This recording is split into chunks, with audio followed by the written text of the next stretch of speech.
Hello everyone, कैसे हो सबके सब। I hope all of you are doing fine. और आज हम लेकर आए हैं क्लास 10th के lecture number 5 of light chapter. आज हम बात करेंगे स्फेरिकल मिरर्स के बारे में, इसके लेंसेज के बारे में। ऑलरेडी हम स्फेरिकल मिरर्स के बारे में बातें कर चुके हैं, जहाँ पर हमने focus point, focal length, principal axis, ये सारी चीज़ें हमने देख चुके हैं। और आज हम सेम टर्मिनोलॉजीज स्फेरिकल लेंसेज में देखेंगे। ये काफ़ी हद तक रिलेटेड है अपने स्फेरिकल मिरर्स से, तो उन्हीं से रिलेट करते हुए स्टार्ट करते हैं स्फेरिकल लेंस। लेंस से मतलब क्या है?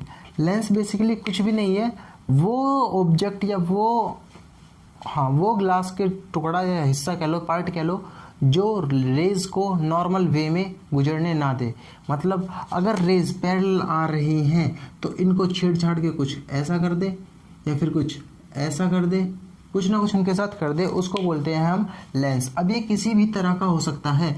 हम पढ़ेंगे केवल कुछ लिमिटेड के बारे में, जिनमें से है spherical lenses. Spherical lenses by like again football लो कांच की, और एक और फुटबॉल लो कांच की। अब जो हमने ये कांच की फुटबॉल ली है, इनमें से एक कॉमन जो एक दूसरे के ऊपर ओवरलैप कर रहा है, उस वाले हिस्से को काट के निकाल लेंगे, यानी इस तरह से।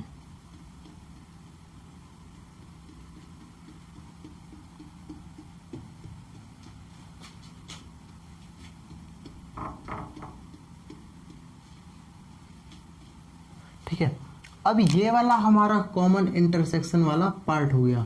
इसको अब किस तरह से हम डील करेंगे उसके बारे में ही सारी स्टडी है। इसको बोलते हैं हम लेंस, बेसिकली ये वाला पार्ट। अब इसका कुछ रेडियस रहा होगा, यहाँ से यहाँ तक की दूरी, इस पॉइंट तक की रेडियस R1, और यहाँ से यहाँ तक की भी दूरी कुछ रही होगी R2। अब हम इन पॉइंट्स को नापने के लिए एक कॉमन चीज़ का इस्तेमाल कर लेते हैं, बिल्कुल मिड पॉइंट ऑफ लेंस, यानी लेंस के बिल्कुल सेंटर से नापते हैं, किनारों से ना नाप करके। ठीक है, इस तरह से अब इसमें ये फॉर्म हो चुका है अपना लेंस। ये था पार्ट को दिखाने के लिए। अब इस लेंस की थोड़े से हम और डिटेल में जाके देखते हैं चीज़ों को। इसको क्या बोलते हैं? इसको बोलते हैं हम कॉन्वेक्स लेंस। अब कॉन्वेक्स क्यों? कॉन्वेक्स लेंस ही क्यों? कॉन्वेक्स लेंस उस लेंस को बोला जाता है जो पैरेलल आ रही रेज को एक पॉइंट पर मिला दे, कन्वर्ज कर दे। और इसकी पहचान क्या है? ये किनारों से तो पतला और बीच में से मोटा होता है। The lens which is thick in between and thin at the corners is called convex lens. जब रेज इन्फिनिटी से आती हैं, यानी पैरेलल आती हैं, वो इससे टकराने के बाद मुड़ के कहीं इंटरसेक्ट कर जाती हैं, और उस पॉइंट को हम बोलते हैं, वही मिरर्स वाला पॉइंट, फोकस।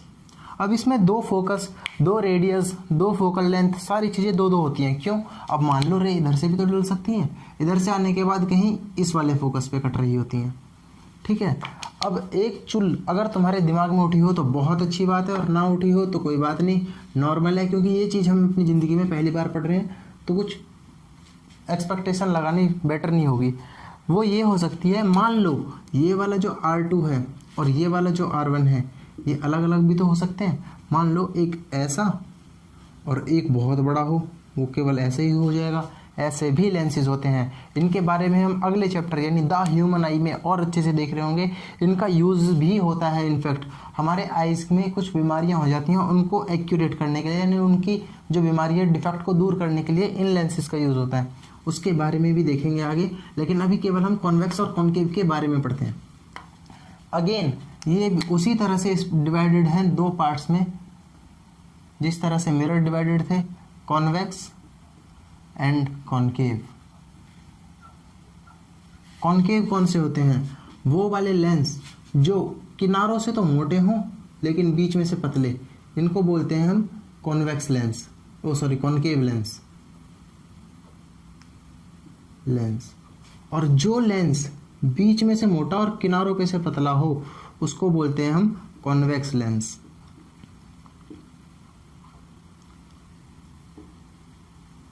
ये वही चीज़ हो जाएगी प्रिंसिपल एक्सिस। इस वाले पॉइंट को जो बीच में, इसको पोल बोलते हैं, इसमें बीच में आ रहा होता है पोल। दो इसके फोकस है, मान लो ये F1 और ये F2, और ये हो गया इसका R1, ये हो गया यहाँ पर R2। इसी तरह से इसमें भी चलते हैं, एक F1 F2 R2, इधर F2 और इधर R2, ये R1 आएगा।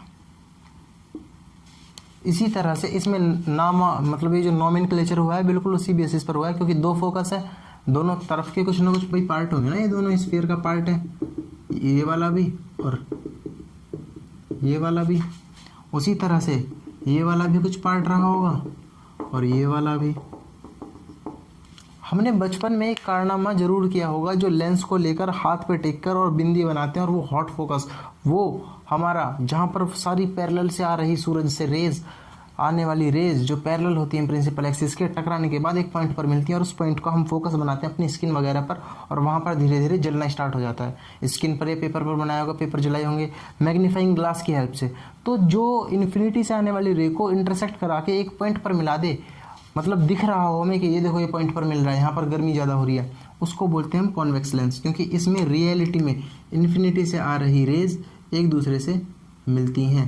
लेकिन इस वाले केस में क्या होता है, इन्फिनिटी से आ रही रेज ऐसे टेढ़ी भग जाती हैं, ऐसे टेढ़ी, और पीछे की तरफ फिर मिल रही होती हैं। और ये फिनोमिनन है 3D वाला, कि इधर से आ रही हैं रेज, जा रही हैं दूर दूर, मिल रही हैं बाहर, तो स्क्रीन ये, स्क्रीन से बाहर हमें ऑब्जेक्ट दिख रहा है। इसके बारे में भी हम थोड़ा सा पढ़ेंगे आगे, ये नोट करो फटाक से, फिर रब करके आगे प्रोसीड करते हैं।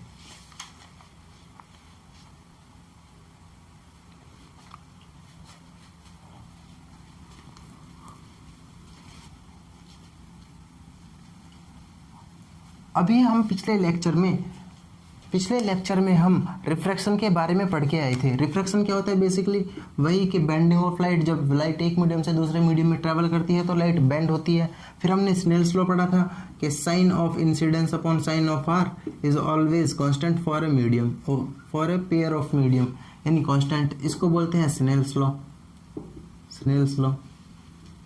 एक हमने फॉर्मूला भी पढ़ा था जो कि मिरर्स में पढ़ा था, 1/v + 1/u = 1/f। और हमने साइन कन्वेंशन भी पढ़ी थी कि अपने लेंस को, मिरर को ओरिजिन पर रख दो और फिर उसके हिसाब से बिल्कुल अपने ऑब्जेक्ट वगैरह की, इनकी लेंथ हम देख रहे होते हैं नेगेटिव है या पॉजिटिव है, कि पोल से डिस्टेंस यानी ओरिजिन से डिस्टेंस ना हो, लेकिन एक कंडीशन लगाई हुई थी कि लेफ्ट से ही हमेशा रे आ रही हो। अगर रे उल्टी हो जाएंगी तो हमें उन्हें घुमा के सीधी करना है, इधर की तरफ से डालना है, वरना हमारा सारा केस इन्वर्ट हो जाएगा, सारा सिनेरियो बर्बाद हो जाएगा। ठीक है, अब पढ़ते हैं हम रिफ्रैक्शन बाय स्फेरिकल लेंसेज से, लेंसेज के बारे में। Refraction by spherical lens, marker में डालते हैं इंक। हमारे जो कॉनकेव लेंसेज होते हैं इनको डाइवर्जिंग लेंस भी कहा जाता है, डाइवर्जिंग लेंस। और कॉन्वेक्स लेंस को कन्वर्जिंग भी कहा जाता है। अब कन्वर्जिंग और डाइवर्जिंग क्यों, इनके बिल्कुल फिगर के आधार पर ही। कन्वर्ज का मतलब होता है आपस में मिलाने वाला, और डाइवर्ज का मतलब एक दूसरे को दूर दूर धकेल देने वाला। दिख रहा है, नाम से ही पता लग रहा है कि किस तरह के मिरर है। इसको कॉन्वेक्स बोलते हैं और उसको कॉनकेव। ये याद हो जानी चाहिए अगली क्लास से पहले पूरी तरह से। जो लेंस किनारों से पतला बीच में से मोटा उसको बोलते हैं कॉन्वेक्स, जो लेंस किनारों से मोटा बिल्कुल इसका उल्टा और बीच में से पतला उसको बोलते हैं कॉनकेव।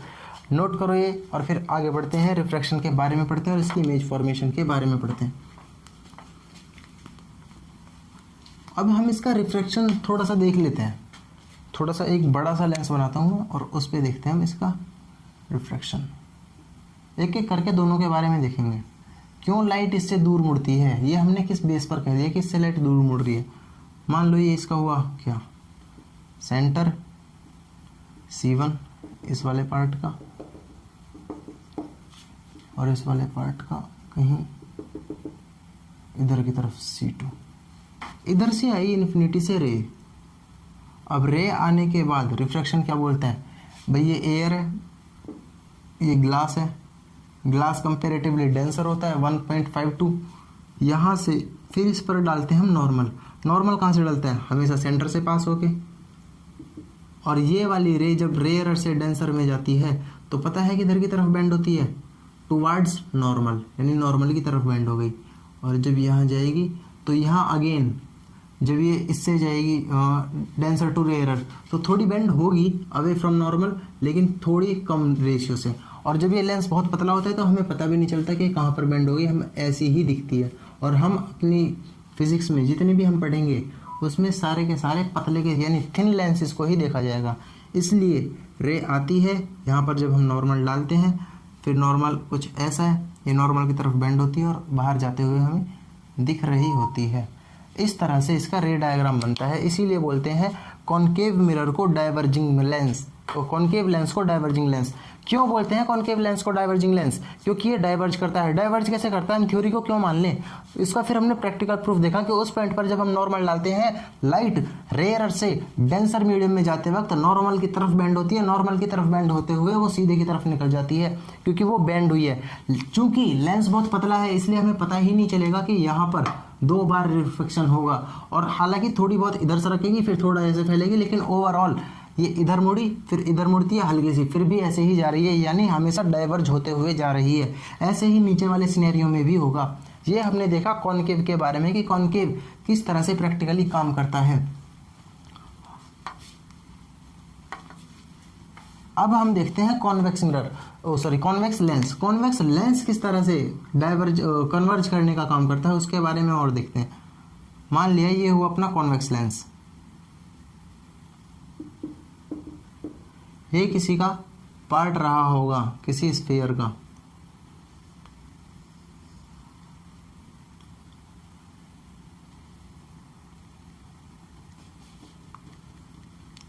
इधर की तरफ से ही रे डालें इस पर। मान लो ये इसका पोल, ये इसका सेंटर, और यहां से यहां तक की दूरी को हमने ज्वाइन कर लिया। एक रे आई प्रिंसिपल एक्सिस के पैरेलल, जब इस सरफेस पे टकराएगी तो इस सरफेस के अगेंस्ट नॉर्मल कहाँ होगा, यहाँ से डलेगा भाई, दूसरे सेंटर से ही तो बनेगा नॉर्मल, क्योंकि सर्कल पर हमेशा नॉर्मल सेंटर से पास होकर बनता है। तो यहाँ पर हम नॉर्मल बनाएंगे।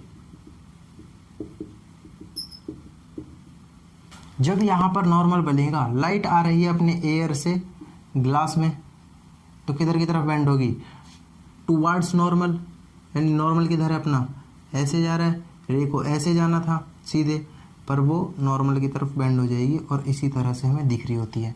समझे, नॉर्मल की तरफ बेंड हो जाएगी और फिर हमें वो इधर की तरफ जाते हुए दिखती है। सिमिलरली इस वाले केस में भी यही होगा, लाइट ऐसे आ रही है, अपना कहीं पर सेंटर होगा, मान लो सेंटर यहाँ है, इस पॉइंट पर, यहाँ से हम इस वाले सरफेस पर डालेंगे नॉर्मल, लाइट मुड़ेगी नॉर्मल की तरफ और जाएगी ऐसे, और जहाँ इंटरसेक्ट करेगी उसको बोलते हैं फोकस। हालांकि ये रफ डायग्राम है क्योंकि सारी चीज़ें एक्यूरेटली नहीं बनाई गई, सेंटर भी रफली लिया है तो चीज़ें थोड़ी गड़बड़ हो सकती हैं, लेकिन हमें फील आ गई किस तरह से वो कन्वर्ज करते हैं और किस तरह से वो डाइवर्ज करते हैं। नोट करो फटाक से, फिर आगे बढ़ते हैं। अब हम जिस तरह से हमने लेंस मिरर्स में पढ़ा था कि रेज आती हैं टकराने के बाद किस किस तरह से जाती हैं, रेज की हम ट्रेस करने के बाद हमने उनकी इमेज फॉर्मेशन देखी थी। इसी तरह से हम लेंसेज में भी, यानी लेंस जो है अपने स्फेरिकल लेंस, इनमें भी इमेज फॉर्मेशन यानी इमेज किस तरह से कहाँ पर बनती है उसके बारे में जानते हैं। यानी पहले पढ़ते हैं हम कॉनकेव मिरर के बारे में, इनफैक्ट कॉन्वेक्स के बारे में, कॉन्वेक्स लेंस के बारे में। पहला केस, मान लो ये हो गया अपना कॉन्वेक्स लेंस,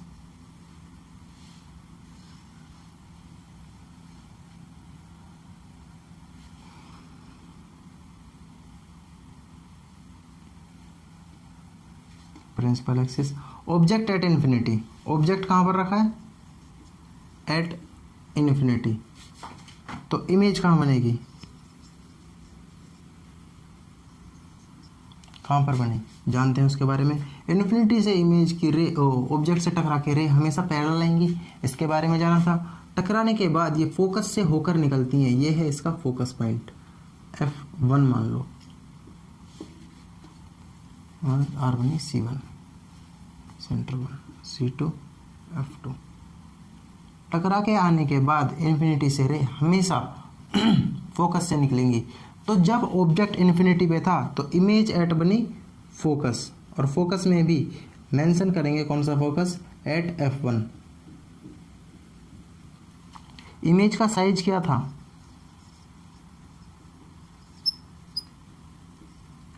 पॉइंट साइज, देख लो कितनी छोटी बन रही है। रेज हमेशा इमेज बनती कहाँ पर है, जब किसी भी ऑब्जेक्ट से आने के बाद दो रेज आपस में टकराएं वहां पर इमेज बनती है। टकरा कहाँ पर रही हैं, केवल फोकस पर, और फोकस पर एक छोटे से पॉइंट पर टकरा रही है, इसलिए पॉइंट साइज हो गई, पॉइंट साइज्ड, या फिर यूँ कह लो हाईली डिमिनिश्ड। और नेचर ऑफ इमेज क्या है, क्या रियलिटी में काट रही है, जी हाँ रियल, क्या इन्वर्टेड है या इरेक्ट है, उसके बारे में करेंगे थोड़ी आगे बात। इसको थोड़ा सा भी स्पेस छोड़ देंगे। किताब की नोटेशन से चलें क्या, किताब में इसको C1 लिख रखा है, चलो बुक के अकॉर्डिंग ही चलते हैं ताकि हमें कोई दिक्कत ना हो आगे, वरना हमें कन्फ्यूज़न हो रहा होगा। इसको F2 लिख लो, इसको C2, हालांकि उससे कोई फ़र्क नहीं पड़ता, यहाँ पर भी F2 आएगा। और इन्वर्टेड जो इमेज बनेगी यानी उल्टी लटकी हुई इमेज बनेगी, उसकी फीलिंग आएगी हमें अगले केसेस में, लेकिन अभी यहाँ पर ऐसे ही लिख लो जिस तरह से हमने मिरर्स में पढ़ा था, इन्वर्टेड और भर लेना यहाँ पर, ताकि हमें आगे लिखने में दिक्कत ना हो। नोट करो फिर आगे बढ़ते हैं। हो गया, अब कर दूं। अब अगला केस देखते हैं, सेकंड केस। धीरे धीरे जिस तरह से हमने ऑब्जेक्ट को मिरर में सरकाया था उसी तरह से अपने लेंसेज में भी हम इसको धीरे धीरे पास लेकर आएंगे। ये हुआ अपना कॉनकेव लेंस, कॉन्वेक्स लेंस, ये हुआ प्रिंसिपल फोकस, अभी इसको हमने C1 बोला है, ये अपना F1, C2, F2 और ये C2। जब ऑब्जेक्ट बियॉन्ड C2 यानी इन्फिनिटी से C2 के पीछे, C1 के पीछे ले आए, तो इससे आ रही रेस इससे टकराने के बाद फोकस से होकर गुजरेगी। दूसरी रे कहाँ से निकालें भाई, एक तो फोकस से निकाल ली, दूसरी रे को क्या मैं F1 से निकाल लूँ, ये टकराएगी तो इसके पैरेलल हो जाएगी। यहाँ पर बनी इमेज, क्या इन्वर्टेड की फील आएगी। अब मान लो इन्फिनिटी पे ऑब्जेक्ट रखा था, यहाँ पर उल्टी लटकी हुई ऐसी इमेज बन जाए, कैप इसका हेड है मार्कर का, ठीक है। अगर ये बहुत पीछे था तो पॉइंट केवल यहाँ पर बन रहा था, धीरे धीरे हम इसको पास लेकर आए, ये दूर चली गई, और पास लाएंगे और दूर जाती जाएगी, और जब एक रेंज पे लेंगे इन्फिनिटी पे जाके उल्टी ही लटकी हुई बन रही है। तो जब ये पास पास आ रही है, हम धीरे धीरे तो इसको पास लेकर आ रहे हैं, तो ये पॉइंट से हमें उल्टी लटकते हुए इमेज से दिखा कि ये जो पॉइंट पर इमेज बनी थी, यानी पिछले वाले केस में जो पॉइंट साइज इमेज बनी थी वो भी उल्टी ही लटकी हुई थी, छोटी सी, ठीक है। इसीलिए उसको इन्वर्टेड बोला गया था, क्योंकि कन्फ्यूज़न होता है, मुझे भी हुआ था 10th क्लास में कि पॉइंट साइज इमेज है उसको हमने देखा कैसे कि ये उल्टी लटकी हुई इमेज है, ठीक है। ये हुआ अपना सेकंड केस, जो है ऑब्जेक्ट कहाँ पर है, एट नहीं बल्कि बिटवीन लिखना ज़्यादा सही रहेगा, between C1 and infinity. Image कहाँ पर बनी देख के बताओ, इमेज एट, इमेज भी बिटवीन बनेगी, इमेज बिटवीन कहाँ पर, C2 and F2, C2 and F2। और इमेज का साइज क्या था दिख रहा है, कंपेरेटिवली छोटा है, ये यहाँ पर उसमें दिक्कत है मैथमेटिक्स में, पर साइज इसका छोटा होगा क्योंकि हमने ऑब्जेक्ट बिल्कुल रफ बनाई है ना, स्मॉल। इस बार पॉइंट साइज नहीं है लेकिन स्मॉल है, और नेचर क्या है वही अपना रियल, कि हाँ रियलिटी में काट रही है, एंड इन्वर्टेड, इन्वर्ट हुई यानी लटकी हुई भी बन रही है। इसी तरह से केस 2 भी होता है फिनिश, इसके भी 6 के करीब ही केस बनेंगे। नोट करो फिर अगले केस की तरफ बढ़ते हैं।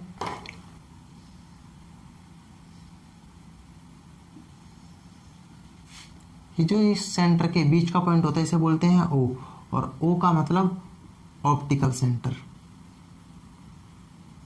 कोई फारसी की आंख नहीं है, कोई इसमें नया लॉजिक नहीं है, केवल एक बीच के लेंस के सेंटर वाले पॉइंट को O बोल दिया जाता है और यह है ऑप्टिकल सेंटर।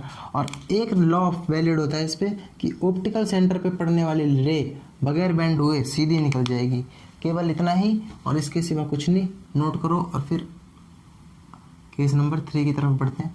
ये बात जाननी इसलिए ज़रूरी थी क्योंकि हम इसको आगे यूज़ कर सकते हैं रे डायग्राम में। मान लो ये अपना C1, F1, F2 C2। Case number 3, third case में ऑब्जेक्ट को कहाँ रखेंगे? अभी हमने बियॉन्ड C2 C1 रखा था, यानी बिटवीन इन्फिनिटी एंड C1। अब ऑब्जेक्ट को कहाँ रखेंगे? ऑब्जेक्ट एट C1 ही रख देंगे। इमेज कहाँ बनेगी उसके बारे में जानते हैं। इमेज, जब ऑब्जेक्ट को हमने C1 पे रखा तो एक रे ऐसे जाएगी, टकराने के बाद फोकस पॉइंट से निकल गई। दूसरी रे को कैसे निकालें? क्या मैं F से निकाल दूं? टकराने के बाद अगेन मैथमेटिकल एरर।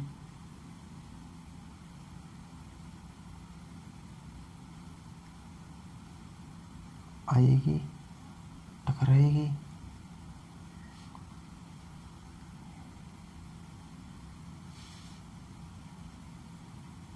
और ऐसे चली जाएगी। इमेज यहाँ पर बन जाएगी, टकराएगी, आएगी और इस तरह से बन जाएगी C2। तो जब हमारी C1 पर ऑब्जेक्ट होगा तो इमेज बनेगी एट C2। साइज क्या होगा? क्या साइज के बारे में हम कुछ प्रिडिक्ट कर सकते हैं? C1 पर हमें जो साइज दिखेगा वही साइज इसका सेम दिख रहा होगा C2 पर, यानी सेम साइज की इमेज बनेगी। इमेज साइज, साइज क्या होगा? सेम। ये इमेज का साइज है, कभी किसी और का मान लो इमेज। तीसरी चीज, अगर हम इसके नेचर के बारे में बात करें तो नेचर कैसा होगा? भाई रियलिटी में काट रही है क्या? हाँ, रियलिटी में काट रही है। हमने देखा अपनी आंखों से रेस को काटते हुए, एक ऐसे गई है, एक ऐसे गई है। और क्या लटकी हुई बनी है? And inverted. लटकी हुई को तो इन्वर्टेड बोलते हैं। तो रियल एंड इन्वर्टेड इमेज बनती है थर्ड केस में, यानी जब ऑब्जेक्ट C पर रखा हो, C1 पर। नोट करो। फिर फोर्थ केस की तरफ चलते हैं। एक और इम्पोर्टेंट थिंग गाइस, जो हमारा C1 होता है ये बराबर होता है ट्वाइस ऑफ F1 के। तो कई बार वो C की जगह 2F1 भी लिख सकता है यहाँ पर, तो कुछ कन्फ्यूज़न वाली बात नहीं होनी चाहिए, क्योंकि मैंने मिरर वाले केस में भी बताया था कि रेडियस बराबर फोकल लेंथ का ट्वाइस। ये वाला रिश्ता वहाँ पर भी बताया गया था। सेम रिश्ता यहाँ पर भी फॉलो होता है कि ऑप्टिकल सेंटर से F तक की दूरी को बोलते हैं फोकल लेंथ, और फोकल लेंथ से सेंटर की दूरी, सेंटर से ऑप्टिकल सेंटर बिल्कुल रेडियस की दूरी पर है, और जो फोकल लेंथ है इन दोनों के बीच में लाई करता है, इसलिए ये वाला रिश्ता निकल के आता है। नोट करो। फिर आगे बढ़ते हैं। Case number 4। केस नंबर 4 क्या बोलता है कि ऑब्जेक्ट को सरका के, तुम यार ये पूरा ही साफ करना पड़ता है। केस नंबर 4 बोलता है, मान लो अपने ऑब्जेक्ट को और हमने सरकाया और धीरे धीरे हम लेकर आ गए उसे कहाँ पर? ये हमारा C1 बोल लो, या ट्वाइस ऑफ F1। ये F1 ऑप्टिकल सेंटर, F2 और C2, इन दोनों के बीच में लाके रख दिया। तो अब इमेज कहाँ बनेगी? जरा डालो। रेज गई, फोकस से निकल गई, इन्फिनिटी। रेज आई, ऑप्टिकल सेंटर से निकाल दो, इन्फिनिटी। तो यहाँ कहीं हमारी इमेज बन रही होती है, यानी इमेज ऑब्जेक्ट कहाँ पर रखा है इस बार? देख के बताओ। केस नंबर 4, ऑब्जेक्ट एट या फिर between C1 and F1। C1 को वो 2F1 भी लिख सकता है। और इमेज कहाँ पर बनी है अपनी? Beyond C2। क्या C2 के परे बनी है? इमेज का नेचर क्या है या फिर साइज क्या है? आंखों से ही दिख रहा है इस बार साइज तो। एनलार्ज यानी बड़ी बनी है। और नेचर क्या है? क्या रियल में काटी है रेज? जी हाँ। और क्या सीधी खड़ी है, उल्टी लटक रही है? तो इन्वर्टेड, क्योंकि उल्टी लटकी हुई है। ये हुआ उसका नेचर। नोट करो फटाक से। फिर अगले केस की तरफ चलते हैं। अब पढ़ते हैं अगले केस की तरफ। हमने ऑब्जेक्ट को धीरे धीरे सरकाते सरकाते इन्फिनिटी से हम बियॉन्ड C1 ले आए। बियॉन्ड C1 से धीरे धीरे और पास लेकर आके पर हमने C1 पर रख दिया। अब C1 से सरका के फिर हमने फोकस पे रख दिया, और इंक गिर ली मैंने अपने हाथ पे, जो कि हुआ है गंदा काम। ये है हमारा फोकस 2, सेंटर 2। ऑब्जेक्ट को रख देंगे इस बार फोकस 1 पे। इधर की तरफ गई रेस, और दूसरी रे को निकाल दो ऑप्टिकल सेंटर से, और ये निकलेगी सेम टू सेम। कुछ भी नहीं होगा इसके साथ, बताया था अभी थोड़ी देर पहले। ऐसे जा रही हैं रेज। क्या अब ये काटती हुई दिख रही हैं एक दूसरे को? नहीं, क्योंकि ये पैरेलल बन गई हैं एक दूसरे के साथ। 11 बना गई, 11 बना दिया इन्होंने। और पैरेलल रेज कभी भी नहीं काटती, तो हम एज्यूम करते हैं कि इन्फिनिटी पे एक दूसरे को काट रही हैं। और ऑब्जेक्ट कहाँ पर रखा है? फोकस पर, एट फोकस 1। इमेज कहाँ पर बनी है? At infinity. और नेचर साइज क्या है इमेज का? क्या दिख रही है? अगर यहाँ पर ही बन जाती तो साइज इतनी बड़ी होती, यहाँ पर इतनी बड़ी, और धीरे धीरे और नीचे जाती जा रही है प्रिंसिपल एक्सिस से, तो धीरे धीरे साइज उसका बढ़ते बढ़ते बढ़ता चला जाएगा और ये बहुत ही ज़्यादा बड़ी बन जाएगी, यानी हाईली एनलार्ज, बहुत ज़्यादा बड़ी। और नेचर क्या बनेगा? क्या नेचर दिख रहा है? रियल, हाँ, इन्फिनिटी पर काट रही होंगी। एंड कैसी बनेगी? क्या वो सीधी खड़ी हुई बन सकती है? जी नहीं, वो काटेगी तो उल्टे पोर्शन में ही काटेगी, यानी इन्वर्टेड। नोट करो। फिर चलते हैं case number 6 and case number last की तरफ। Between F and O, optical centre और एफ के बीच में जब ऑब्जेक्ट रखा हो। क्या ये फ्रेम में आ रहा है? जी हाँ, दिख रहा है सब कुछ। केस नंबर 6 की तरफ चलते हैं। केस नंबर 6 क्या कहता है कि जब हमारा ऑब्जेक्ट कहाँ पर है? Between this and this. And what is this? Between this.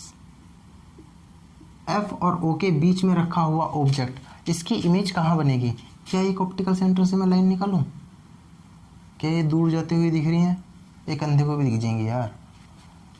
उधर की तरफ काटेंगे जब एक दूसरे से डाइवर्ज हो रही हैं? जी नहीं, तो इसे पीछे की तरफ ही बढ़ाएंगे। पीछे की तरफ जब ये इमेज एक दूसरे रेज एक दूसरे को काटेंगे तो वहां पर बन रही होगी इमेज। अब इमेज कहाँ बनी है? किस नेचर की बनी है? क्या सबसे पहले नेचर की बात कर लें? कैसा है? वर्चुअल, क्योंकि रियलिटी में नहीं काटा हमने, पीछे की तरफ बढ़ा के काटा है। एंड क्या इन्वर्टेड बनी है? क्या इन्वर्टेड बनी है? जी नहीं, इरेक्ट बनी है, सीधी खड़ी हुई बनी है। साइज दिख रहा है क्या? हाँ, एनलार्ज है। हाईली एनलार्ज नहीं कहेंगे, एनलार्ज, केवल थोड़ा बड़ा हुआ है। क्या ऑब्जेक्ट की पोजीशन दिख रही है? ऑब्जेक्ट कहाँ पर रखा है?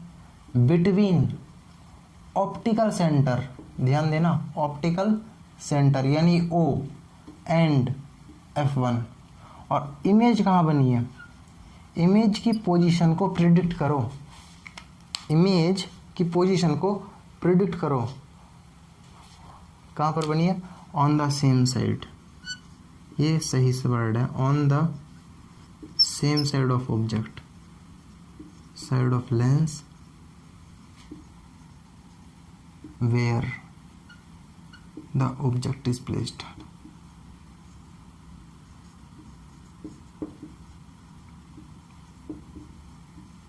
ये क्या लिख दिया इस बार मैंने? इस बार लिख दिया ये कि जैसे ही हम इमेज को यहाँ से यहाँ लेकर जाएंगे तो इमेज शायद कहीं यहाँ बन रही होगी, धीरे धीरे और सरकाएंगे ये और पास। अब जब कतई यहाँ पर लेकर जाके बैठा देंगे हम इमेज को, तो अब देखना कितने ड्रास्टिकल चेंज आएंगे। ये यहाँ, फोकस वहाँ, और ये काटते हुए इमेज की पोजीशन बहुत ज़्यादा सरक जाएगी। हर क्षण में, हर झटके में थोड़ा सा सरकाने पे ही इमेज आगे पीछे बहुत ज़्यादा करेगी। लेकिन इन्फिनिटी पे जाके नहीं बनेगी, इन्फिनिटी पे केवल फोकस के केस में बनती है।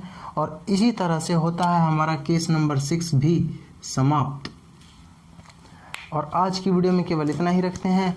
मिलेंगे अगली वीडियो में, तब तक के लिए इस स्फेरिकल लेंसेज के बारे में हम पढ़ के आएंगे। थोड़ा सा बुक को भी खोल कर आ जाना, बुक में से थोड़ा सा पढ़ेंगे। बाकी काफ़ी हद तक कॉन्सेप्चुअल चीज़ तो मैंने पढ़ा ही दी है, इसको 4 से 5 से 6 बार रिवाइज करना। जिस तरह से हमने मिरर वाले पॉइंट पर एक टेबल बनाई थी और उसमें ऑब्जेक्ट की पोजीशन, इमेज की पोजीशन, नेचर या साइज ऑफ इमेज, इन सारे पॉइंटों को अलग अलग लिख के मेंशन करके एक टेबल बनाई थी, उसी तरह से इसकी टेबल बना लेंगे। हमारी बुक में ऑलरेडी गिवन है पेज नंबर 178 पर, वहाँ से कॉपी करके भी हम लेकर आ सकते हैं। उससे हमें सारी पोजीशन को दिमाग में उतर जाएंगी और इन सारी पोजीशन लोकेशंस को हम याद भी कर लेंगे। आज की वीडियो में केवल इतना ही रखते हैं, मिलते हैं अगली वीडियो में। तब तक के लिए स्वस्थ रहें, मस्त रहें और पढ़ाई जरूर करते रहें। Bye bye, take care.